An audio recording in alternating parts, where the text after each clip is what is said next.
My father didn't lower his voice. He didn't hesitate. He lifted the old, yellowed passbook high for the entire room to see, smiled into the microphone, and said, "Trash belongs with trash." Then he dropped it straight into the bucket of ice and champagne at my feet. The sound was soft, a wet slap, but the laughter that followed hit something inside me. I didn't scream, cry, or speak. I stepped out of my wedding reception in silence, carrying something heavier than humiliation. 3 days later, a bank teller looked at the same ruined book and whispered, "Ma'am, please don't leave." The ballroom smelled of roses and melted butter. White linens and crystal glasses reflected the life my father believed our family represented: generational respectability, control, appearances. It was my wedding day, but it felt like a performance staged for him. I stood near the head table in my ivory satin dress, long-sleeved and conservative, chosen with my grandmother's help. "You don't need sparkle," she said, hands trembling as she smoothed the fabric. "You've already survived harder things." She sat 2 rows back, small, folded into herself in a pale blue cardigan draped like armor. Her eyes met mine briefly, and she gave the smallest nod. When the speeches began, my father rose first. He always did. Adjusting the microphone, he waited for silence, smiling the way men do when they assume silence belongs to them. He spoke of legacy, family values, and discipline. My service in the U.S. Army received only a brief mention, sounding like a footnote. "She always needed structure," he said, chuckling. The room laughed politely. Then my grandmother stood. A soft murmur rose as people noticed her. She wasn't scheduled to speak. My father frowned but did not stop her. She moved forward carefully, holding a small object wrapped in a handkerchief. Up close, I saw veins beneath her thin skin and a faint bruise on her wrist from that morning. "For you," she whispered, pressing it into my hand. Her voice shook, but her eyes did not. "Your grandfather wanted you to have it." I unfolded the cloth. Inside was an old passbook, cracked and worn, smelling faintly of dust and time. It didn't match the room. It didn't belong in a place where money wore tuxedos. I felt my father step closer before hearing him. "What's that?" he asked into the microphone, tone light, curious. "Dangerous," I said. I didn't respond quickly enough. He reached out and took it from me. The room leaned in. He flipped it open once, twice, his mouth twisting in disgust, not confusion. "This," he said, holding it up, "this is what we're doing now." A few uncomfortable laughs scattered across the tables. "An old savings book from the 1970s, he continued, shaking his head like a man indulging a child's fantasy. "We've moved on from this kind of thing." He looked down at the champagne bucket beside the podium. Ice floated in pale gold liquid, condensation pooling on the floor. "Trash belongs with trash," he repeated clearly. Then he let go. The book fell into the ice. There was a collective gasp followed by laughter, not cruel, not kind, the kind polite people use to stay safe. I stared at the bucket. The passbook floated briefly before sinking, pages blooming open like a wound. I didn't think. I knelt, cold biting my fingers as I plunged my hand into the ice water, soaking through lace, sleeves, and lining. Someone murmured my name. Someone else laughed again, sharper this time. I pulled the dripping, ruined book to my chest and stood. My father leaned to the mic. "Don't be dramatic," he said softly. "Sit down." I didn't look at him or anyone else. I turned and walked out. Outside, the evening air was cool, smelling of cut grass and distant ocean. My dress was heavy with water, my hands numb. Sounds of the reception leaked through the doors, music, voices, a world correcting itself without me. Minutes later, my grandmother came out. She didn't touch me. She stood beside me. "I'm sorry," she said. I shook my head. "Don't be." She looked at the wet book. "He never opened it," she said quietly. "Neither did I." That night, I went home without changing. I laid the passbook on the kitchen counter, watching the pages dry into stiff, wrinkled shapes. I didn't cry. The Army teaches you how to hold still when everything inside wants to fracture. 3 days later, I walked into the First National Bank downtown. The lobby was marble and hushed. Polish shoes whispered across the floor. I wore jeans, boots, a plain coat I'd bought secondhand, carrying the passbook in a clear plastic bag sealed like evidence. The teller, young, early 20s, took the bag delicately, expression neutral. "I'd like to check the balance," I said.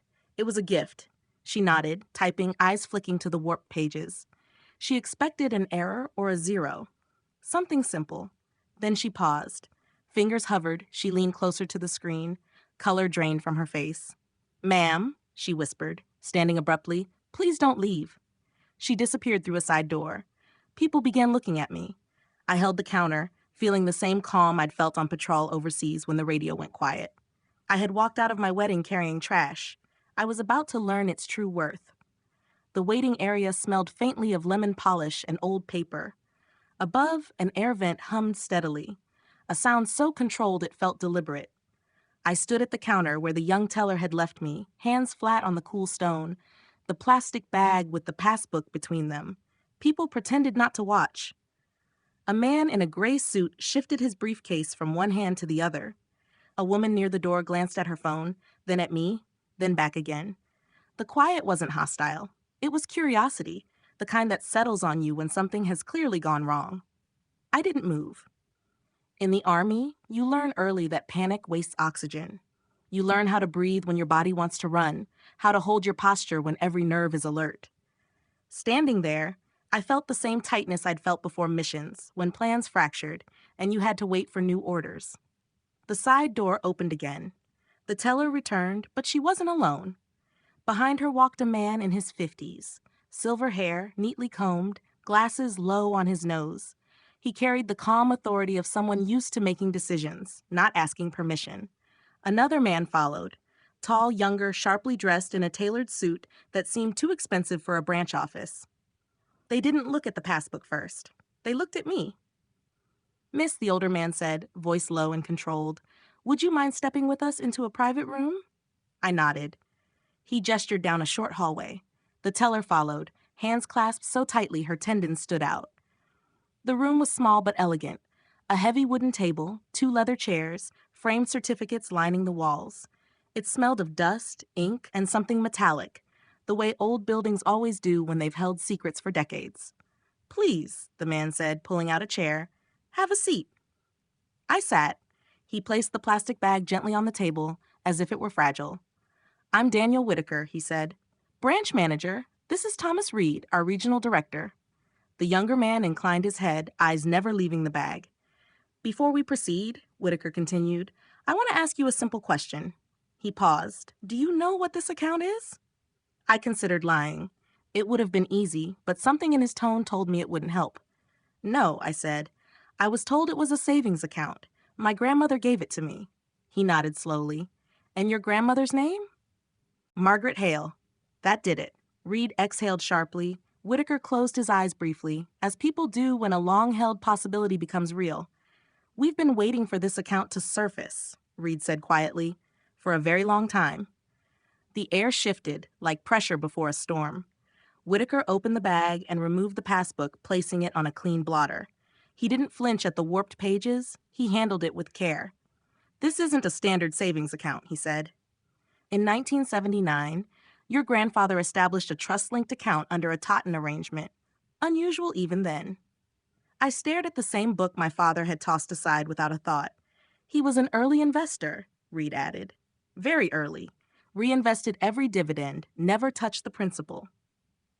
Whitaker slid a folder across the table. "We've maintained the account under internal watch due to inactivity and its structure. Without a claimant, we couldn't release information." He opened it. A single page. Numbers. I read them twice. The total sat there unadorned, no commas to soften it, no explanation to ease understanding. I didn't gasp. I didn't speak. My hands went numb. "Are you all right?" Reed asked. "Yes," I said. And it was true. Shock didn't look like chaos. It looked like stillness. "That amount," Whitaker said, "is fully vested, legally payable to you upon your grandfather's passing, which, according to our records, occurred 12 years ago." My throat tightened. No one had contacted us. "The trust was sealed," Reed said. "Your grandfather anticipated interference." "I knew exactly what kind," I said. "Is there anyone else listed?" I asked. "No," Whitaker said. "Only you." The room felt suddenly small. My father's voice echoed in my head. "Trash belongs with trash." He had held millions in his hands and dismissed it because it didn't look impressive, because it came from someone he had already decided was irrelevant. I looked at the passbook again, its wrinkled pages, faded ink, quiet patience. "This changes things," Reed said carefully. "We'll need to move forward with verification, of course." He smiled faintly. Congratulations, Miss Hale. Your grandfather was deliberate. I nodded. As they stepped out to retrieve additional documents, I leaned back and closed my eyes. Suddenly, I wasn't in a bank anymore. I was 10 years old, barefoot on the kitchen tiles, holding a broken plate while my father watched from the doorway. He hadn't yelled then either. Silence was his weapon. Disappointment sharpened into control. Clean it up, he'd said, and be more careful next time. I learned early that survival meant obedience. Being small kept you safe. The door clicked open, pulling me back to the present. Whitaker returned with a thicker file. We'll proceed at your pace, he said. No rush. I met his eyes. There will be. I left the bank an hour later with copies of documents sealed in an envelope. Outside, the city moved on as if nothing had changed. Cars passed, people laughed, a dog barked. I sat in my car for a long moment, the envelope on the passenger seat, its weight pressing into my awareness. I didn't call my husband. I didn't call my grandmother. I didn't call my father. I started the engine and drove home because I knew one thing for certain. If my father ever discovered what that book truly was, he wouldn't laugh. He would come hunting. The drive home blurred into muscle memory, turns I'd taken countless times, red lights, green lights, the quiet discipline of staying between the lines. When I pulled into the driveway, the house looked the same, small, clean, unremarkable, the kind of place that never hinted at the storms it had trained me to endure. Inside, I placed the envelope on the kitchen table without opening it. I didn't need to. The numbers hovered in my mind, unreal and heavy, like coordinates to a destination I hadn't yet decided to reach. I made coffee, not from need, but from routine. The kettle whistled, and a memory hit sharp enough to make me flinch. I was 12, standing in my father's study. The smell of leather and aftershave thick in the air. He sat behind his desk, fingers steepled, watching me like a problem he hadn't yet solved. My grandmother stood near the door, hands folded, eyes downcast. You embarrassed me, he said calmly. I asked you a question at dinner. You hesitated. That tells people you don't know your place. I nodded as always. Go to your room, he said. Think about how you represent this family. He punished with absence, withholding approval I had been trained to crave. The kettle clicked off. I poured the water, watching the steam rise, then fade.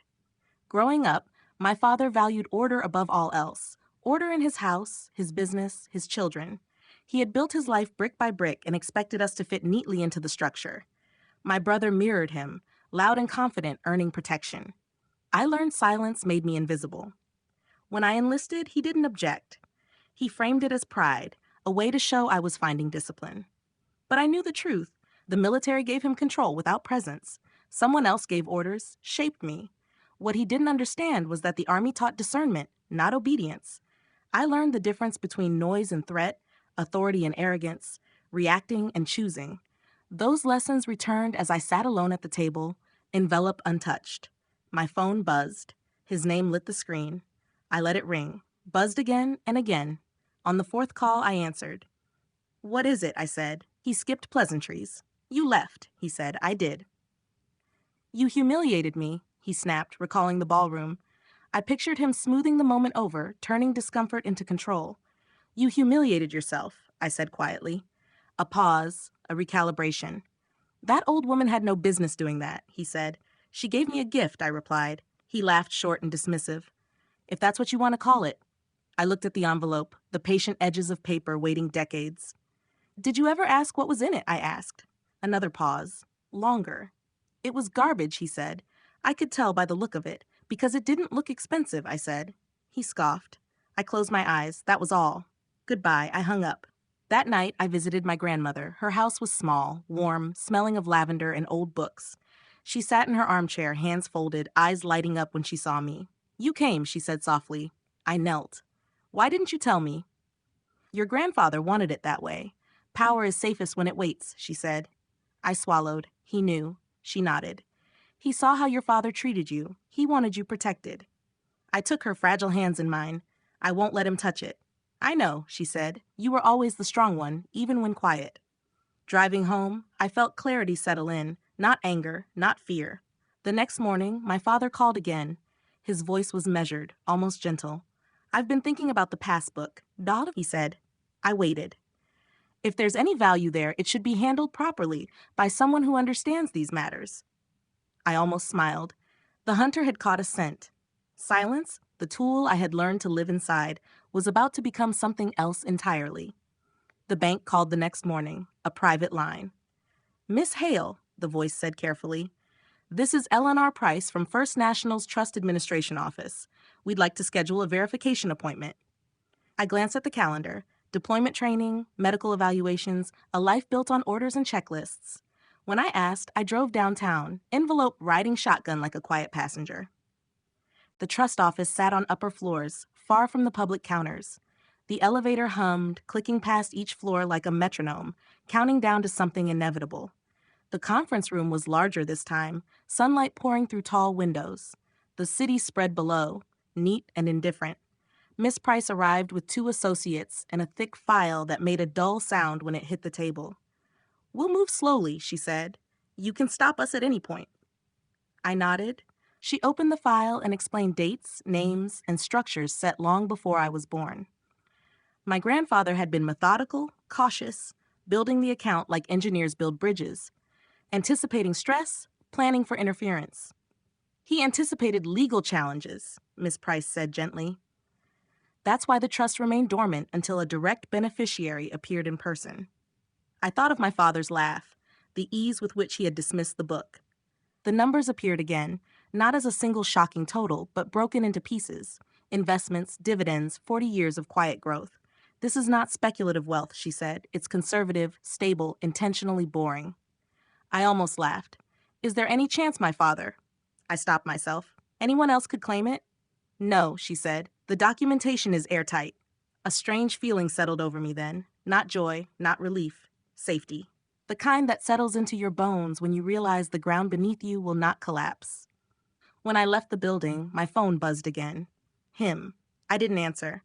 Instead, I drove to the armory. The familiar smell of oil and metal wrapped around me as I stepped inside. Soldiers moved through their routines, boots echoing against concrete. Rank meant clarity here. Orders had purpose. No one pretended to be anything they weren't. Afterward, I sat in my car, staring at the steering wheel, letting the contrast register. My father had always believed power announced itself, demanded attention, needed to be seen to be real. He was wrong. That evening, he showed up at my door. I didn't hear the knock at first. I heard the impatience in it, sharp, insistent. When I opened the door, he stood there with his jacket on, tie loosened, the faint smell of cologne and irritation clinging to him. "We need to talk," he said, stepping forward as if the space already belonged to him. I didn't move. "You can talk." His eyes swept past me, noting the modest furniture, the absence of anything that suggested wealth. His mouth tightened. "I spoke to a contact," he said, "at the bank." I raised an eyebrow. "You have contacts everywhere." "Yes," he said sharply, "and one of them mentioned an old account resurfacing." I waited. "If there's money involved," he continued, "this isn't something you should be handling alone." "There it is," I said quietly. "There what?" "The part where you decide I'm incapable." His jaw tightened. "This isn't about you. It's about responsibility." "It's about control," I corrected. He laughed, thinner than before. "You're being emotional." I stepped back and opened the door wider. "Come in." He hesitated, surprised, then entered. Inside he paced while I sat at the table. He talked about lawyers, taxes, how easily things could go wrong if mishandled. "You don't understand the risks," he said. "Federal oversight, audits, exposure." "I understand risk," I replied. "I live with it." He stopped pacing and looked at me fully for the first time. "You don't have the experience," he said. "I do." I folded my hands. "Is that why you didn't read the passbook before you threw it away?" The silence was immediate. "What?" "You never opened it," I said. "You never asked what was inside." His eyes narrowed. "Because it was nothing." I met his gaze. "It wasn't." The air shifted. "How much?" he asked finally. I didn't answer right away. I watched the calculations begin behind his eyes, the same ones that surfaced whenever something threatened his sense of order. "It's substantial," I said. He exhaled slowly, a smile forming at the corner of his mouth. "Then we need to move quickly." "We? I can bring in my attorney," he continued. "We'll structure it under the family umbrella, protect it." "From what?" I asked. "From scrutiny. From mistakes. From me." I leaned back. "Let me think about it." He studied me, displeased, then nodded. Don't wait too long. Opportunity doesn't like hesitation. When he left, I locked the door and rested my forehead against it. I wasn't angry. I was prepared. Because now I understood exactly how this would unfold. He would return with promises and threats wrapped in the same language he'd used my entire life. And he would assume, as he always had, that silence meant submission. He had no idea what kind of silence he was dealing with now. My father didn't wait long. He never did once he believed something belonged to him. 2 days later, he called again, his voice softened, carefully practiced. The edge was gone. Authority wrapped in concern, like a blade hidden in velvet. I've been worried about you, he said. I sat at my kitchen table, the same place where he had once told me I embarrassed him for hesitating at dinner. The bank envelope lay hidden in a drawer, out of sight but not out of mind. I'm fine, I said. I know this must feel overwhelming, he continued. Money does that, especially when it comes out of nowhere. It didn't come out of nowhere, I replied. It waited. A pause. He didn't like that. I've spoken to a tax attorney, he said. Someone very discreet. He agrees this needs careful handling. I pictured the attorney, someone who knew how to blur lines, how to make things disappear. I didn't ask you to, I said. No, he agreed. But I'm your father. It's my responsibility. There it was again. Responsibility, the word he used whenever he wanted obedience without resistance.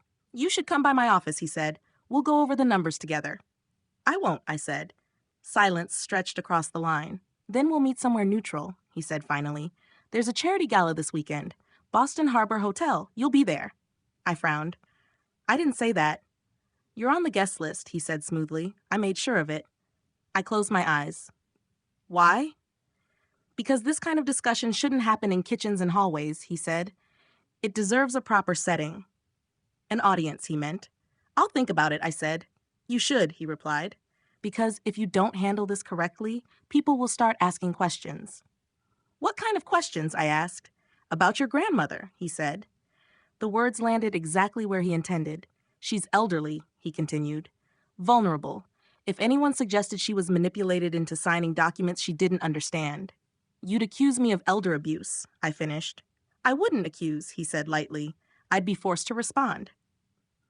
My grip tightened on the phone. You're threatening me, I said. I'm protecting the family, he corrected. When the call ended, my hands shook, not with fear, but with recognition. This was the same pattern, the same escalation, control wrapped in concern, pressure framed as protection. I didn't call a lawyer. I called my husband. He listened silently as I explained everything, the bank, the numbers, the call. When I finished, there was a long pause. He's desperate, Luke said finally. I frowned. You don't know that. I do, he replied.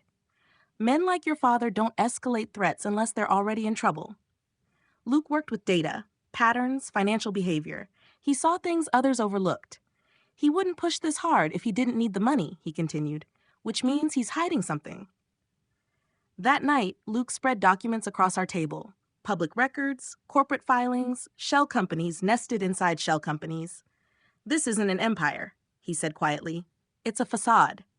I leaned over, scanning the numbers. Loans, transfers, gaps where there shouldn't be any. He's insolvent, Luke said. And worse, he's being audited.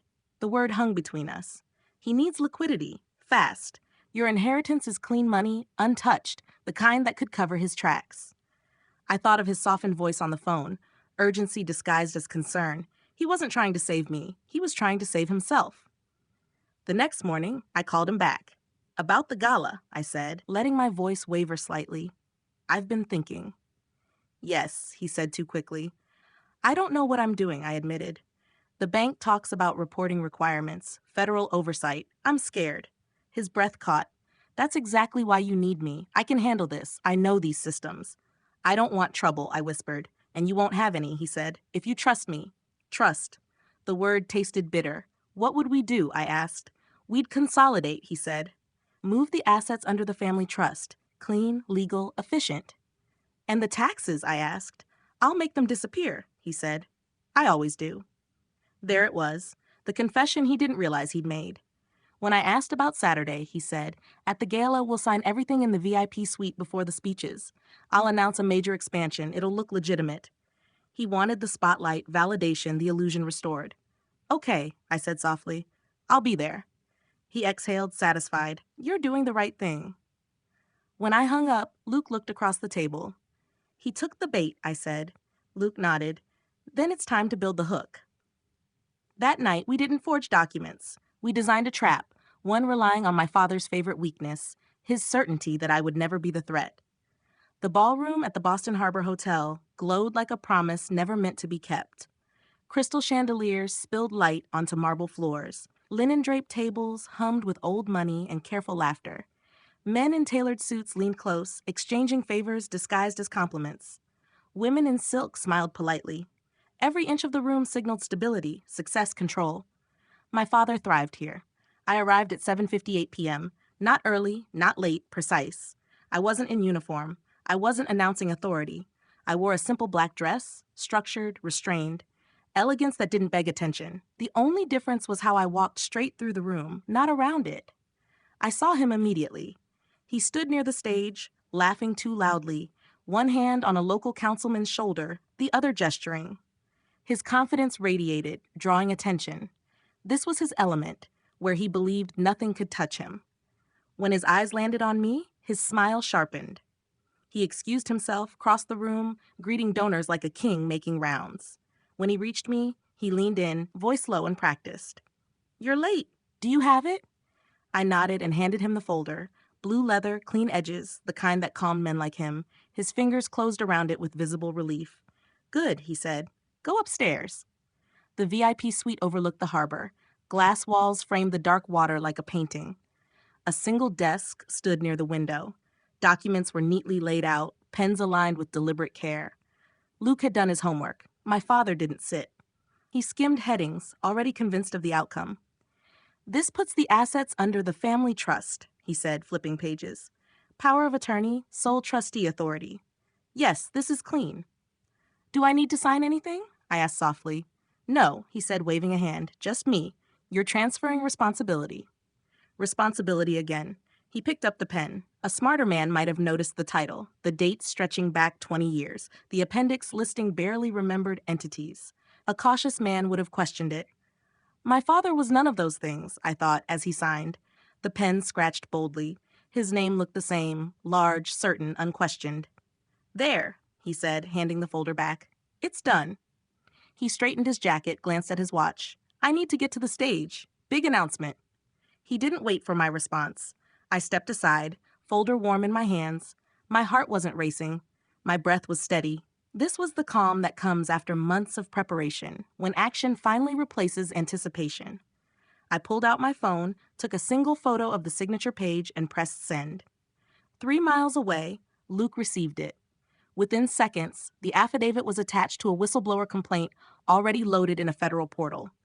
Every entity, every date, every signature my father had just claimed as his own.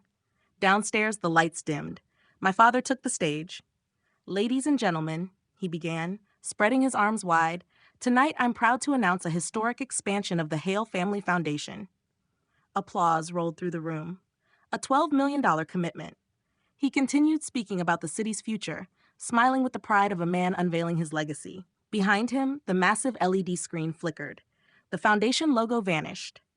In its place appeared a seal, bold, unmistakable. Department of Justice, federal asset seizure in progress. The applause collapsed into silence. My father looked confused, not afraid. He scanned the room as if expecting someone to laugh. No one did. The doors at the back burst open. 6 agents moved with practiced efficiency, cutting through the room like a blade. Conversations died mid-sentence. Glasses froze halfway to lips. Richard Hale, step away from the podium, the lead agent called. My father's face drained. Do you know who I am? He demanded. Yes, the agent replied calmly. You're the sole trustee who just accepted legal responsibility for 20 years of unreported financial activity. His gaze snapped to me. She tricked me. My daughter, she manipulated me. Save it for the grand jury, the agent said. Handcuffs clicked shut. Cameras flashed as he was led away, his tailored jacket wrinkling under hands that didn't care about appearances. The man who had ruled rooms with his voice was silenced in seconds. I thought it was over. It wasn't. The VIP suite door slammed behind me. My brother stood there, sweat darkening his collar, eyes wild. You ruined everything, he hissed. It was already ruined, I said evenly. He pulled a serrated knife from his jacket. There was no calculation left, only panic. Luke stepped between us. Put it down, he said. My brother lunged. Luke was faster. The knife clattered across the marble. My brother cried out, wrist twisted, then sank to the floor, sobbing, not from pain, but from realizing he was nothing without my father's shadow. Agents arrived seconds later. When the room emptied, I stood alone by the window, looking out at the harbor. The water moved as always, indifferent to human collapse. My father had believed power was loud. He had been wrong. It was patient, and tonight it had spoken. 3 weeks later, the harbor smelled of salt and rain. Morning light slid across the water in thin, patient lines. I sat on my apartment balcony with a cooling mug of coffee, watching a tugboat ease past the docks. The city woke, unaware that one of its loudest men had gone quiet. My father remained in custody. Bail denied. The judge cited flight risk, financial complexity, and the arrogance that mistakes money for immunity. His assets frozen, accounts sealed, properties locked behind legal language so dense it felt like concrete. The empire he bragged about had collapsed into filings and case numbers. My brother took a plea. No inheritance, no speeches, just probation, mandatory counseling, and a job he never wanted. Entry-level work that didn't care who his father had been. My grandmother slept better now. She called every morning, sometimes to tell me what she was making for lunch, sometimes to ask if the news had changed. Relief underpinned years of worry. They can't hurt you anymore, she said once. I didn't correct her because what she meant was they couldn't erase me anymore. The trust transfer finalized quietly. No ceremony, no announcements, just signatures, confirmations, and the soft click of systems doing what they were designed to do. Luke asked what I wanted to do with the money. I looked at the ocean on my screensaver, the same one I had stared at during sleepless nights overseas. Nothing, I said. He smiled. Not surprised. Let it grow, I said.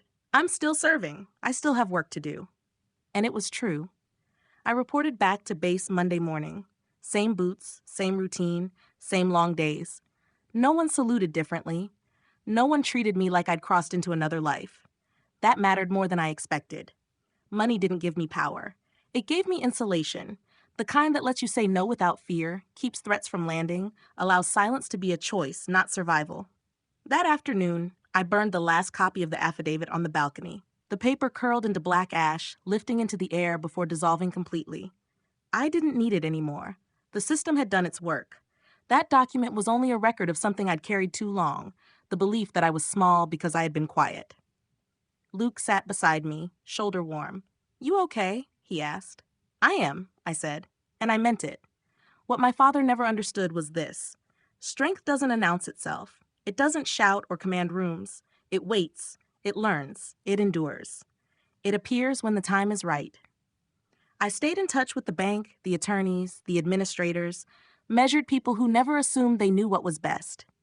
They asked, they listened, they respected boundaries. It felt like stepping into a different language. The wedding photos arrived a month later. I flipped through them slowly, stopping at my grandmother, pressing the passbook into my hands. The moment before everything changed. The moment before the noise. I framed that one, not for what came after, but for what it represented. Trust, foresight, love that didn't need applause. I don't attend galas anymore. I don't sit at tables where respect is conditional and power is borrowed. I choose smaller rooms now, honest ones, where silence isn't a weapon and voices don't have to fight to be heard. Family, I learned, isn't blood. It's who stands with you when the vault opens, who believes you when the room laughs, who protects you without asking for control in return. If you're listening and something feels familiar, if you've been dismissed, spoken over, or told your worth depended on performance, I want you to know, you don't need to shout to matter. You don't need permission to be powerful. And you don't need to prove yourself to people who decided you were invisible. Sometimes, the quiet ones are the most prepared. If this story moved you, I'd love to hear from you. What part stayed with you the longest? Where are you listening from? Leave a comment and share your story. And if you want to continue walking this path with us through stories of truth, resilience, and quiet justice, subscribe so you don't miss what comes next. We're telling these stories.